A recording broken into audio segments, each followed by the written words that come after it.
All right, my name is Scott Cuthbert. I'm a co-founder of SAFEpedia and excited to present today's webinar and introduce our special guest. We have Corrie Pitzer, CEO of SAFEmap International, and Ewan Alexander from SAFEmap International as well. And today we're going to be talking about, is safety killing your business? So interesting topic, and I'm sure everybody's interested to find out the answer. So let's start with that question, Corrie.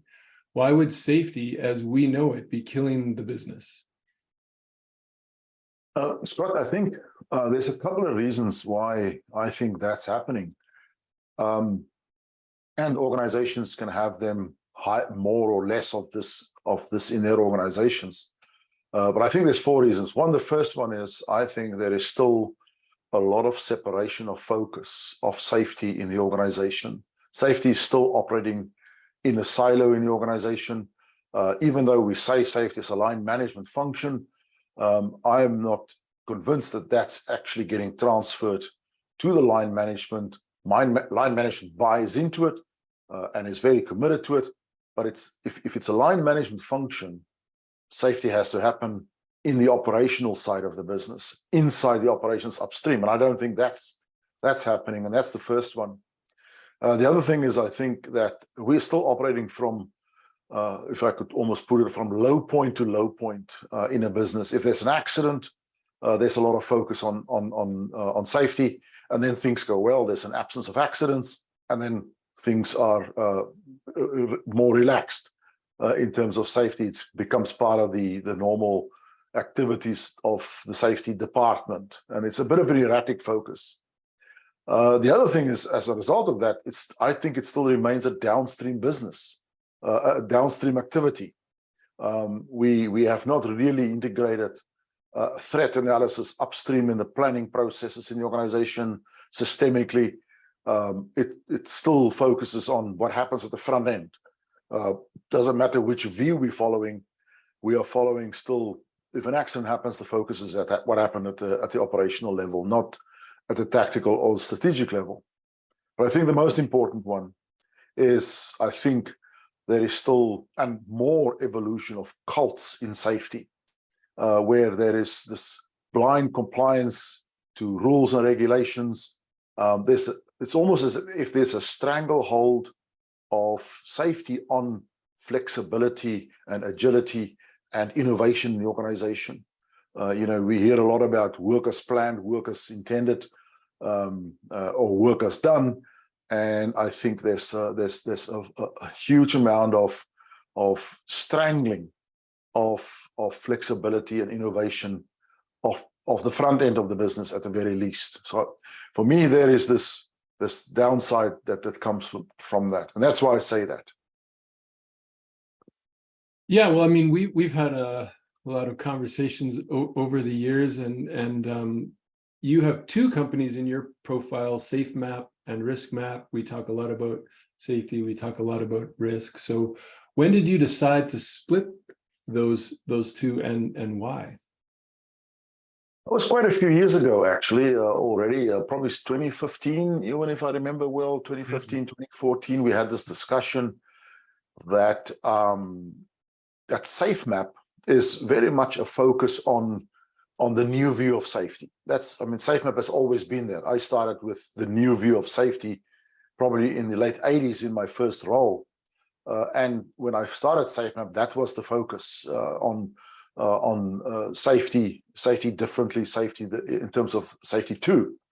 But increasingly it became clear to me that there is a strong foundation in safety, which is traditional risk management. And it's almost as if the two concepts were starting to become incompatible, conflicting.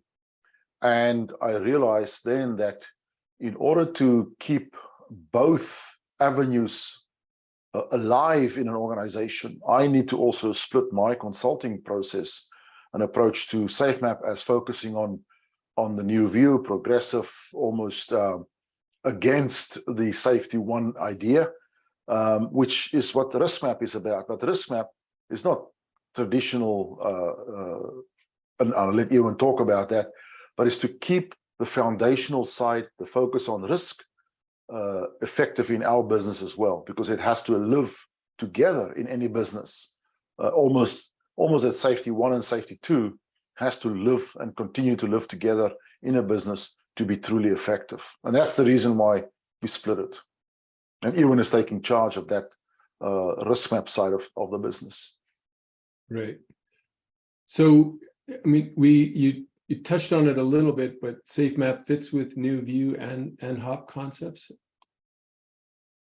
Yeah, it has always been the foundation of SAFEmap in that we always had a focus on human and organizational performance. I remember my very first intervention as SAFEmap was based on what I'd done in my first role in South Africa, where we actually introduced at 62 mines in the company, we introduced a HOP process at each of those mines. We did safety culture analysis. We had learning teams in the organization prepared for each of those sites. And it had a huge impact on the company. Was Gencor in South Africa, which is today BHP. And we introduced all the principles of HOP already at that stage. And that's what basically flowed into SAFEmap ever since. And I've always focused on that side of the safety equation, if you could put it like that, from the SAFEmap perspective. Right. So you mentioned Ewan is heading up the risk map initiative. So how does risk map align with the HRO concept? Yeah, thanks very much, Scott and Corrie. First of all, like in my view coming into this role with SAFEmap, is I really saw the integration as pretty strong. And the basic model that I had in mind was that leadership supported by systems creates your culture, and it's your culture that creates your performance. So we've designed RiskMap from the beginning to focus on the risk systems, but do it in a way that strongly enhances a resilient culture and therefore creates the performance that we're looking for, particularly in terms of improving risk to reduce or eliminate the risk of fatalities. So first of all, to answer your question, Scott, about how does RiskMap align with HRO, just a little bit about RiskMap. It's our view is that it's a systematic view of risk that we need to take. It focuses on 4 principles. And the 4 principles are every system must be systemically challenged or it atrophies. So in safety 1, we've seen many risk systems that are out in place, but they need to be challenged, and they need to be challenged effectively. And that's very different than auditing or verifying, this challenging process, which we'll talk about a little bit more. The second, which completely aligns with SAFEmap, is that people are your biggest strength. We're not trying to design or engineer around our people. We're trying to use our people effectively to make them the strongest link in the risk management chain. The third is the notion of randomness, which we'll talk about. And the fourth is to effectively use your front line. And that's, you'll hear me talk about Safe Sentry in a few minutes. Those are all designed around making your risk system effective. In terms of how it aligns with HRO principles, there's 4 high reliability organization principles. The first is a preoccupation with failure. The second is reluctance to simplify. Third is sensitivity to operations. Third is deference to expertise. And the fifth is commitment to resilience. And we have designed the RiskMap system to fully adopt these principles in our implementation. And many of our customers see that, and they see how practical and effective the process is. And that's the feedback that we get. This is a hugely practical intervention that makes significant improvement to our risk system. Yeah, great. Thanks, Ewan. And back to Corrie, like, what are those 5 missing links in safety? Yeah, I've been spending a lot of time in my career on the way that safety is actually structured in a business and the way that safety is actually happening. We hear often that safety is an emergent property in a business. It is what happens in the organization. And I've always wondered, are we missing things in safety? And there's a couple of things that are actually, I think, we're missing. The very first one is human ingenuity, human capability.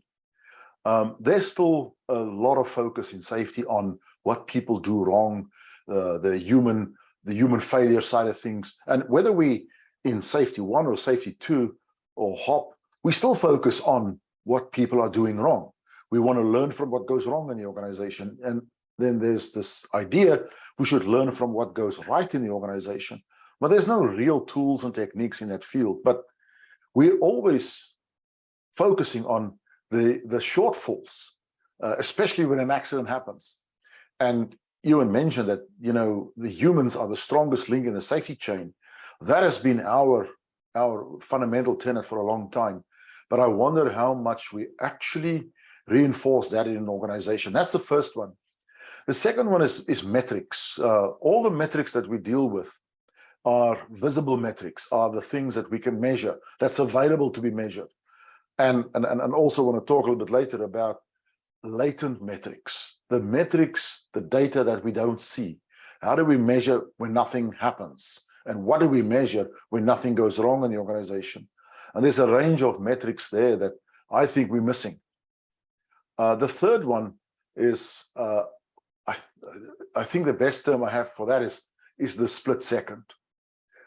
So many things happen in that split second. So many things go wrong in a split second.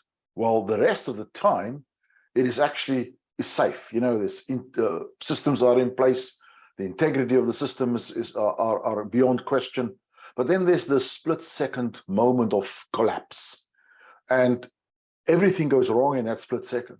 And then everything looks wrong as when you look back at this and you say, well, this is an accident waiting to happen. And we forget that it actually went well. It was safe and contained and controlled and effective for most of the time. And it's that split second that then goes wrong, that colors and defaces everything around it. So the split second is a missing link, I think, what happens in that. The other one is risk migration. Risk migration is something that you and I have been talking a lot about, that there's a lot of focus on changes in the organization when an accident happens. There's rule changes, there's procedure changes, and it creates new risk. And I've seen this so many times, how we actually install a fix for something, and that fix is actually creating much more dangerous risk that you won't see for a long time. You may never see it, but sometime down the road, a catastrophic event can be a result of it, and it's been something that was created with all good intent in the past. And this is another area. I think this is a big area of focus that we don't see that often. And then randomness, the whole issue of randomness. You know, there's chaotic changes in organizations happening in terms of, you know, if you think about risk likelihood, exposure, control failures, variation in impact. You know, one day the result of a failure can be a small injury. On another day, that very same failure can be a fatal event. And there's a lot of randomness. It's almost like there's a big soup of randomness in an organization. And I don't know if we fully understand that in our management of risk, or we fully cater for that. I think we don't. And those are for me, the 5 missing links that I like to think more about in how do we address that in safety in the organizations. Right. That's interesting. Lots to dive into for sure. So Ewan, what is Delta, and where did the idea come from? So anybody that's worked with Corrie for any length of time knows that he's very creative, he's very innovative, and also very good with acronyms. And so the concept of Delta it fits beautifully for what we're trying to do in the risk side of things. Delta stands for deep elimination of latent triggers of accidents. And I'll take that apart in a second. First of all, to answer your question directly, where did the idea come from? It actually came from Netflix. is Netflix has been tremendously successful as a company. And their success is the fact that they deliver movies, shows, streaming all over the world seamlessly. If you were watching a movie and you kept getting the circle showing up, it was timing out, it wasn't streaming, Netflix would be done. And so they recognized that in order to be successful, they needed to make sure their systemic flaws were found and resolved before that fatal incident occurred in their terms where the show quits or has to stream. So they learned how to hack their own system. And to do this, they hired hackers. And their job was to challenge the system, Scott, and find the errors before an incident occurred. And we thought that was absolutely beautiful and perfectly applied to our safety world and to our risk world. So many times when we've gone out, we see the risk systems in place, and they're huge. They take up a tremendous amount of time, and they go out to look for controls, etc. And because of various expectations, the reports all come back as everything's green, everything's perfect, when in fact it's not. And the system that's not challenged effectively will lead itself to atrophy. It will lead itself to indicating there's no issues when they are. So we come up with the idea of Delta, deep elimination of latent triggers of accidents. Here's how it applies. First thing, let me talk about latent triggers. So the way I talk about this with our clients is that the trigger of the next fatality or a serious incident that could come into your organization is already in the organization. It's here. It's not going to fly in from somewhere else. It's not going to be imported. It's in the process and the systems. It's in the way work is actually done. And our challenge as safety professionals is to find those triggers before the incident occurs. We use the word latent, so latent triggers, because they're lying, as Corrie said, deep in the organization. They're just lying there. They're waiting for the wrong set of random circumstances all to come together at the same time. And then, boom, you've had a huge incident, fatality, worse, multiple fatalities, or a catastrophic event. But they're there all the time and everything is perfect. Just 99.9% of the time, nothing happens. So we think everything is good. So we're looking for the latent triggers and we're looking for them systemically. The word deep is there because they're deep in the organization. If they were easy to find, we would have solved them already. There might have been an incident and we investigated it and we solved it. But we focus the organizations to dig deep into the processes, the systems, and proactively find these. We didn't call it EELTA, like ILTA or something, because that would be easy. They're deep, is the concept. And elimination is obviously the most important word. Once we found them, we need to eliminate them, that potential systemically. We need to find out where our weakness is systemically, what's weak in our process, what's weak in the way we think work's being done versus the way it actually is being done, and resolve that proactively. So it's a beautiful system that's worked incredibly effectively where we deployed it to find these latent triggers in advance.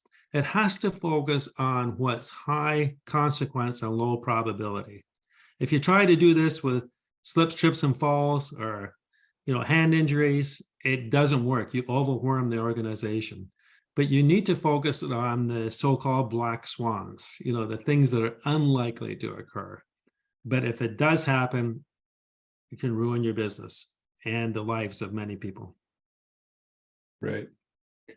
And so, Corrie, I think most people, myself included, understand the concept of a black swan event. But you mentioned strange animals that I'm not familiar with, like blue ducks and purple dragons and white slugs. Why those, and what are they? The black swan concept is very well known. Nassim Taleb developed this for catastrophic failures in the financial world, and it's been gradually deployed and applied to catastrophic failures in our world of industrial accidents. And the key feature of a black swan, according to Nassim Taleb, was it cannot be predicted.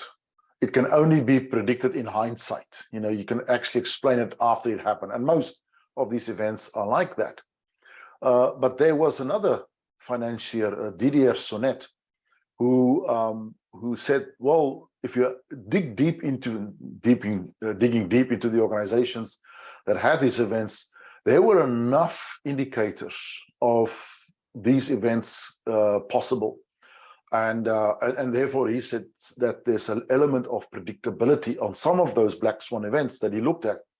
And he created the concept of Dragon King, which not as fancy as I thought as Purple Dragon could be. So I changed it to Purple Dragons. And then this is very much related to a very big exercise that I was involved in for a large mining company around a global intervention. This is a large organization with 40 plus sites around the world, 100,000 people working in the organization, and contracted me to support them with a process called elimination of fatalities. And it was an absolute incredible experience for me to go onto these sites and to look for, with teams, employees that we brought into the process, talking to frontline people, and starting to look for black swans and starting to look for fatalities that are sitting there underneath the radar. And we have found literally thousands of possible events, and I call these far misses, not near misses. And so the definition of a purple dragon is it's a black swan event, but it is discoverable. If you actually have the process in place in your organization and you can discover the possibility, that is not a black swan, that is a purple dragon. And then added to that was this catastrophically, but there's single events, single fatal events. And that's what I refer to as blue ducks. That's they come out of the blue, they're sitting under the radar, and I can give you so many examples of what people told me they're doing that would never feature on any database ever. And it would never be visible in any shape or form. And that's a blue duck. And a white slug is there's a strange event in organizations that you'll only hear about that event and understand that event after it's happened. You'll never see it. It may never happen in your organization. And I've seen some examples of this where if it wasn't for a coincidental observation, and one of the examples is that a person saw a scuff mark on a pipe and wondered what that was, and discovered that that scuff mark is created by somebody who stands on it and leans over the edge of the side of a ship, and in order to clean cameras, and if his hands would slip, it would end up in the sea. Now, that would never be discovered until somebody dies. And then they may not even find out how the person died. That's this deep, almost impossible things. That's what I call white slug in organizations. And it is out there in terms of what is possible, plausible, imaginable, what's almost impossible to happen, way beyond the risk knowledge that we have that's based on what already happened. This is digging deep into the organization systems and the operations and possibilities to identify these kind of almost esoteric kind of possibilities. And that's why I use these terms to make it a bit more palatable. And all organizations are subject to this kind of drift in the systems, in the integrity, in their controls and protections, which remember James Reason wrote quite a lot about as entropy. All systems are naturally inclining to failure, to drift into failure, and we have to have deep systems in the organization to understand what they are. We have to measure there, but we also have to have the ability to make those discoveries of things that may exist in that split second that I mentioned earlier, and you may never see it again if it wasn't for that split second, and we need to uncover those. And that's why I think we need techniques and technology processes to actually find those possibilities in organization. More so because we've got a hugely controlled environment. We've got incredible capabilities these days to protect and to create controls. So what we don't see is probably becoming a bigger and bigger issue, I think, in safety into the future. Right. That's where I got those terms from.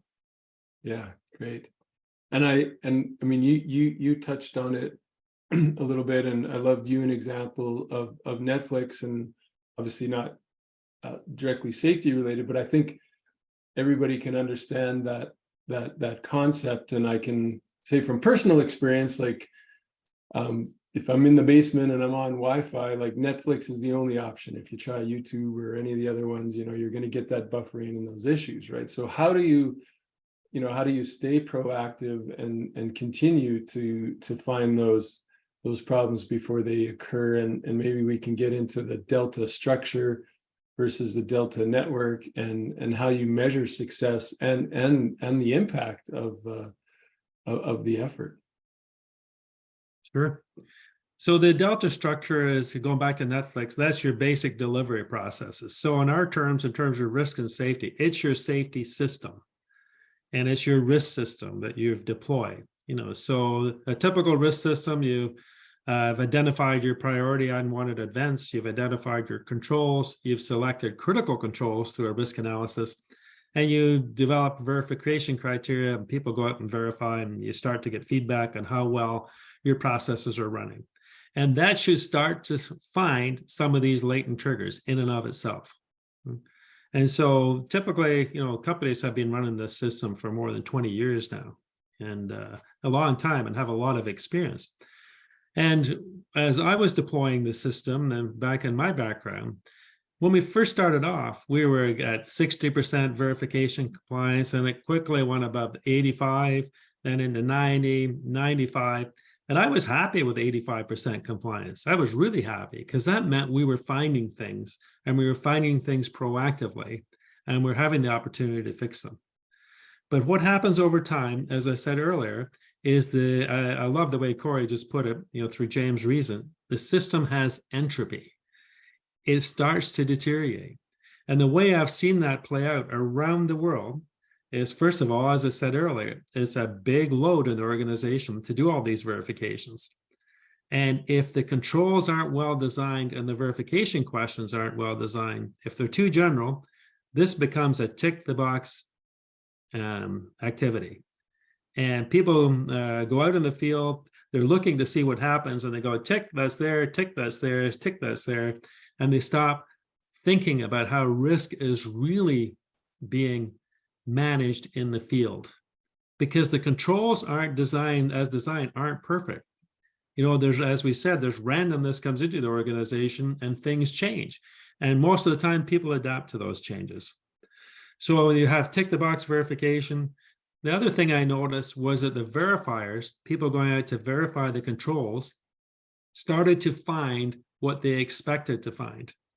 And so again, that became almost, it wasn't quite a tick the box exercise. They were making notes, but they weren't challenging. They were seeing what they expected to see, because they had done it so many times. And the fourth factor we saw was that management expected green.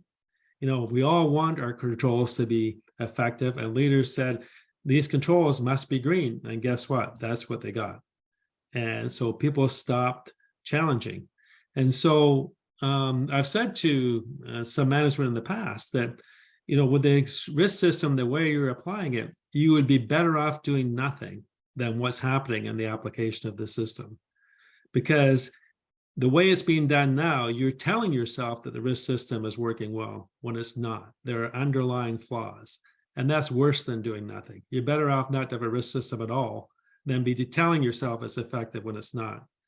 So that became the purpose of the network, which was the challenge process, which was the hackers. It's the people going in to find these latent triggers before there's accidents. And we've had tremendous success doing that. How do we measure that success? Success is hard to measure in this space because you never know what doesn't happen. You always know what did happen. It's very hard to know what hasn't happened. And we've put a lot of thought into that space, and we've started to come up with measures. The key thing that we've done, though, that I feel I'm most proud of is the impact of the organization in terms of having them looking for what hasn't happened, to have, as the industry calls it, the chronic unease, to be looking and finding these situations before an incident happens. Chronic unease is a great concept. Yeah, and on that note, Corrie, can you explain chronic unease, the coefficient of chronic unease for us, so that we can If I can refer back to the activity, this project that I had with this mining company on elimination of fatalities, through that activity, we've generated an enormously rich database. We visited 42 sites. We talked to employees at the front end. As we were talking to employees, we also had a set of questions, 18 factors that we used to determine what is the level of maturity, safety maturity in the organization. And we coded their inputs at night after we had discussions with them. We were teams of 12, 15 people working in pairs. So we would have these discussions, we come back and code their information. And in that way, we were able to get a distinction between high maturity organizations, medium and low maturity organizations. And we typify that as reactive, rational, and resilient. And then after we've had this whole project finished, myself and one executive from this mining company, and another safety expert that was part of this process with us, Michael Byrne, we sat for a week here in Vancouver, and we started looking at what are the differences between organizations that we engaged with in terms of what differentiate between them. And it was a hard slog, but we came up with 7 key indicators of chronic unease. And since then, we've developed a questionnaire that measures these 7 indicators at 3 levels. So you send out a questionnaire to employees in the organization.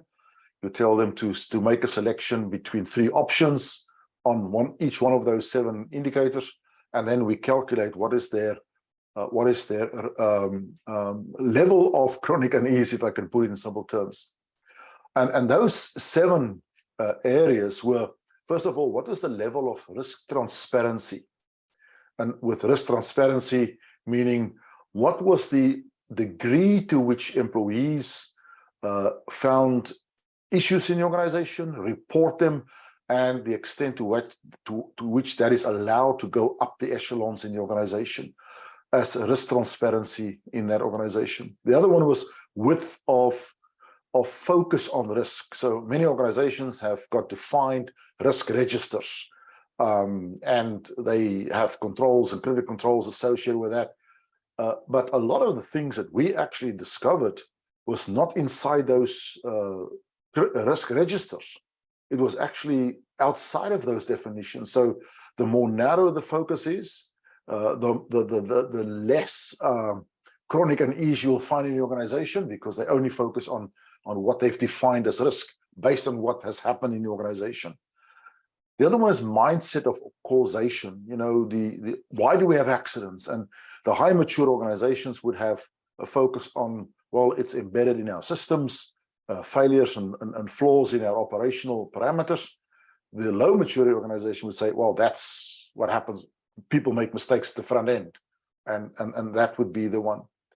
Others are the integration of risk controls, the extent to which safety procedures and risk procedures are actually part of the process and not added on, not as an extra burden in the organization, but the way they do business.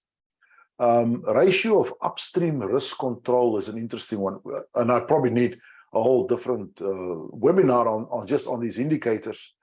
but the extent to which they focus on the hierarchy of control in simple terms. And you see that in terms of what you see at the front end, are these risks that we've uncovered, are they overlooked, underestimated, typical things that happen at the front end, or are they tolerated? Are they inherent? Are they part of the risk, the work pressure in the organization? So what drives the occurrence of these in the organization? And that's a very interesting ratio that we've seen. A type of compliance, the extent to which people are willing to challenge management, challenge supervisors about critical controls or rules, or not? Are they just blindly complying? And then coming back to what Ewan talked about, the depth of self-challenge. How deep can the organization challenge itself? Do they have actual systems in place? Do they measure those impacts? Or is safety seen as the way we manage it after accidents happened? So those are indicators, very real indicators that we can actually measure about chronic unease in an organization.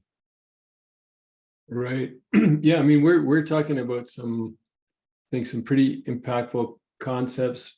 Might be new for some people, and obviously you kind of have to go deep within an organization to implement and understand these. And you mentioned, you know, a lot of times people find what they're looking for, it's compliance based and it's a checklist. So I'm sure there's as much untraining as there is as training. And so maybe you could talk a little bit about the practical Delta deployments and examples of some of the findings. Yeah, absolutely. Well, we've deployed this in mining and a bit in construction. We've done it with below ground, underground operations, above ground, and we've done it at sea or underwater. And we've deployed it where there's been no risk systems in place, and we've helped companies put the basic risk system into place, and that's been hugely productive in and of itself. Every team that we've trained finds an opportunity of significance just by going through the training. It's been 100% reliable that we find something significant just in the training. And we've also done it in mature systems as well, where everything is green, and when we challenge the system, we find significant opportunities. So examples, this was in training. It was an example of a purple dragon, where a part of an operation, particularly the mineral separation process, which is where all the value is derived and where the risk of theft becomes extremely high.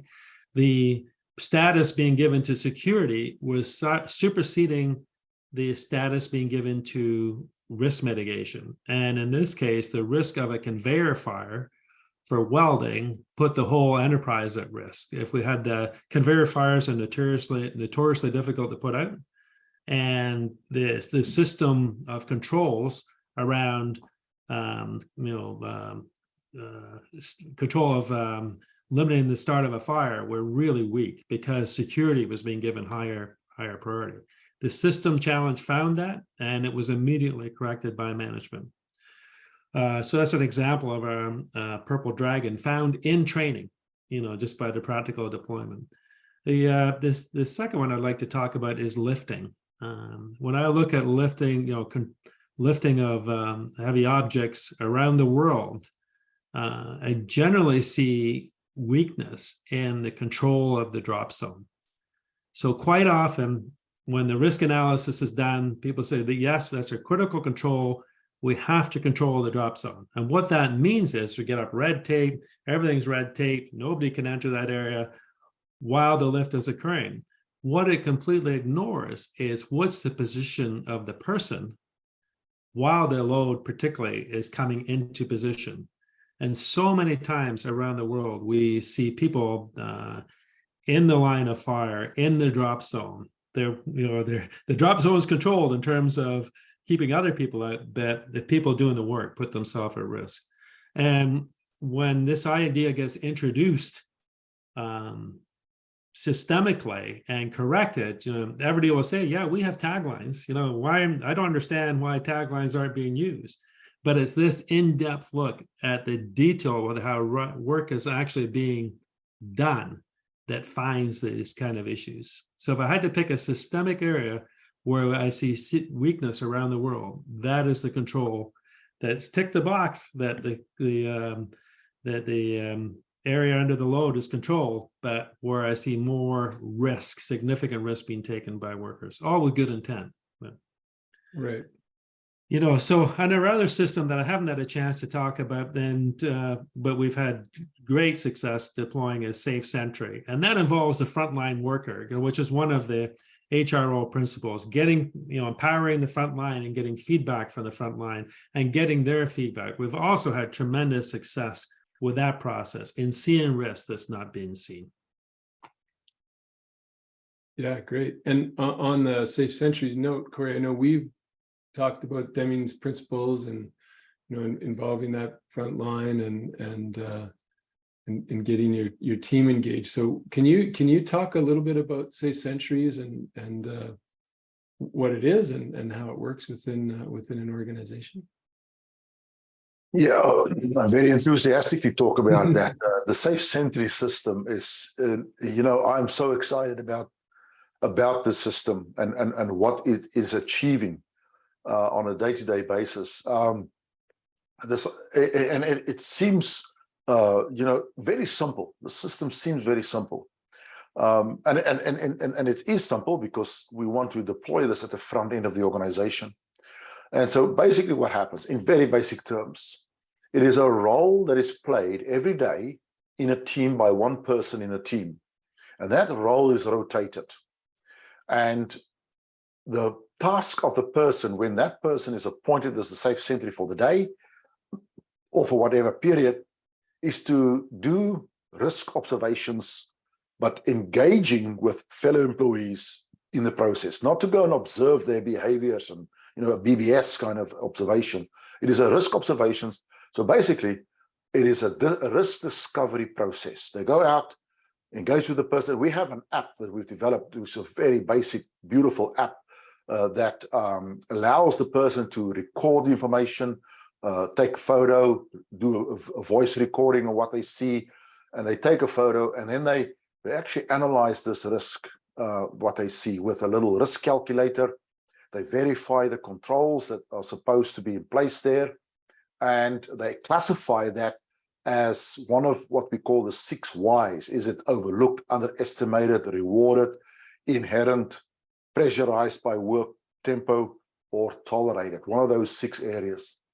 And what it then does, it delivers a range of metrics.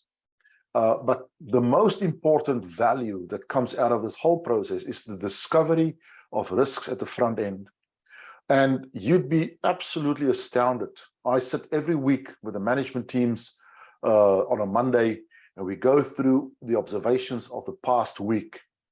And I'm always just bowled over by how powerful these observations are, how clever they are, the things that they see that is almost you know, hidden from most observation processes, because they work with it and they actually know where it happens.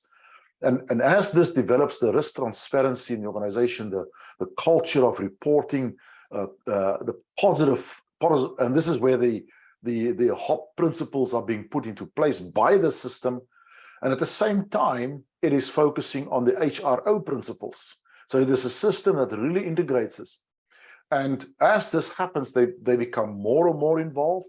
The observations become more and more smart and clever, and the whole system generates itself into higher levels of maturity.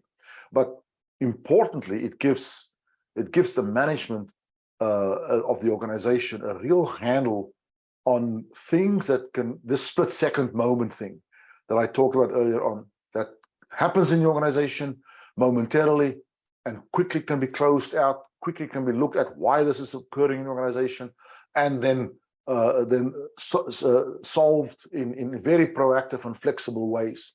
So if you look at those 5 principles that Ewan mentioned in terms of the HRO, There is a preoccupation with failure. They do this every single day. They don't rely on what happened in the past. They don't simplify the organization. They use the expertise of people at the front end, the supervisors and the operational people right there, and proactively thinking about the risk in the organization all the time in most practical ways. And that's why I'm so excited by this whole process, and the value that it brings, not only in terms of risk, but also in terms of the culture in the organization, how it evolves and drives a very positive, constructive culture in the organization. That's really a beautiful side effect of the whole process. But yeah, I can keep on talking about the safe sentry system, but it is just a beautiful, beautiful system in place. Yeah, well, and I reflecting on kind of some of Ewan's comments and thinking about what goes out in the field with the field level risk assessment, it's kind of more about identifying those known hazards that I remember talking to a VP of safety, and he said it's more about what they don't record on the sheet than what they do record on the sheet, again, because they're looking for these hazards and they want people to identify those common standard hazards that they're already aware of. So the safe sentry is obviously different approach, a different lens, but empowering those people who know more than anybody else what's out there on those job sites. So Ewan, can you talk a little bit about how these concepts can be integrated into a company's operational systems? Absolutely, Scott. I love the fact that the way you asked the question was, how can they be integrated? And that's the key. Well, our deployments have been very practical and relatively easy. Once people get the concepts, they're very enthusiastic about it. It's a case of how do you use the existing organization and how do you create the space and time. None of her deployments, like zero, have had to add people. Every one of the deployments, the Delta system and Safe Sentry have used the existing organization. You do not have to add people. But what you do have to do is to use existing systems where they are effective. You have to align them, don't send people out to do things twice. Send them out to do the same thing, but accomplish both things, improve productivity. The second thing is, which is the hardest, is I believe organizations must eliminate safety systems that aren't working. We have so many legacy systems that the organization is required to do that don't create value. And if they're not creating value, just like any value added process, they should be eliminated. And there are many safety systems out there that should be eliminated and just stopped, or the frequency reduced so that they're not a big impact on the organization. That's the simplest way to create space to do these processes, highly productive processes and systems. And the last thing I'll mention to integrate these is to align leadership metrics. If you're still paying leadership by purely on recordable injury rate, then this system isn't going to help you. You've got to align leadership to support the development and implementation of these systems, to find these black swans. Pay leadership based on how many black swans they've identified and reduced the risk of happening. Pay them based on how many rapid risk reductions they've done. Pay them based on how many latent triggers they've put in place. Pay them on how many safe sentries they've deployed and how many have occurred. But align the metrics to support the integration of the system. Eliminate safety systems that aren't working, and it will all go. And the beauty of it is that people are enthusiastic. You asked me earlier, what impact have we had with these systems? The biggest single impact that I'm the most proud of is the enthusiasm of the organization, from leadership to management to supervisors to workers, to focus on what could kill people and eliminate it proactively. That's why we get such positive feedback on our courses. So that enthusiasm of the organization to create a resilient culture is the biggest single positive that I am most proud of.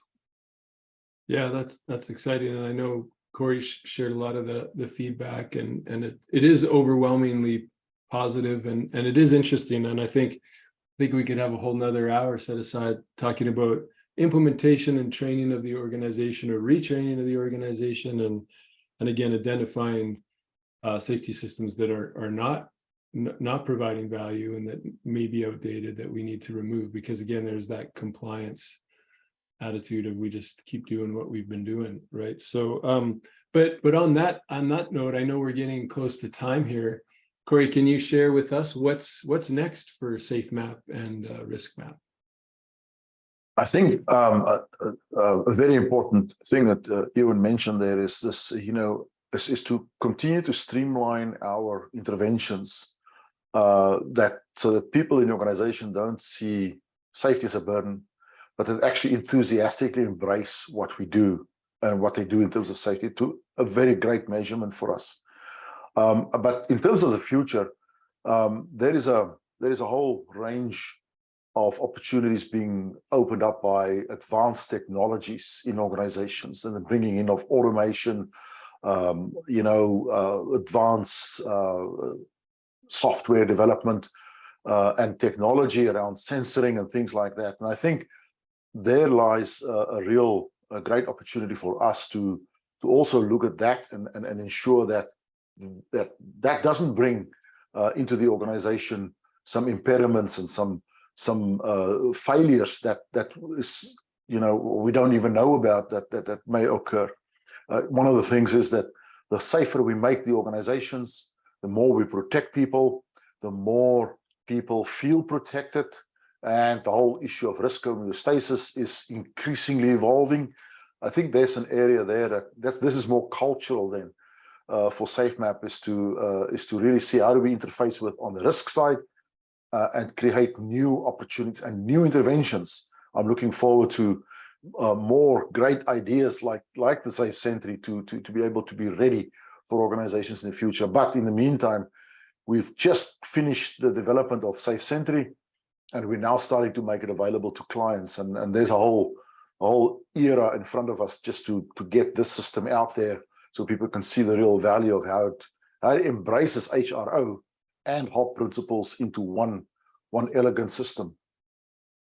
Yeah, absolutely. And I think that's probably worth noting as well, that you guys are looking at how to make it manageable for smaller, medium-sized organizations. I mean, you talked about some of the mining and marine companies, obviously larger organizations. So want to encourage folks, if you're at a smaller or medium-sized organization, to definitely reach out to Corrie and Ewan. And I know they've put a lot of work into making this really accessible and easy to adopt within your organization. And I want to thank you guys so much for jumping on with me today and running through this. Why is safety potentially killing the business? And providing this insights to our audience. I know there's probably a ton of questions, so we can jump over and get to the questions, and we'll also include your contact information so that anybody who's interested can reach out. I encourage you, I know Corrie and Ewan are both great, to just jump on the phone and ask some questions and kind of validate any concerns that you might have, and help you kind of move yourself and your organization forward. So with that, maybe we'll jump over to the Q&A. Okay, let's do that. Very good.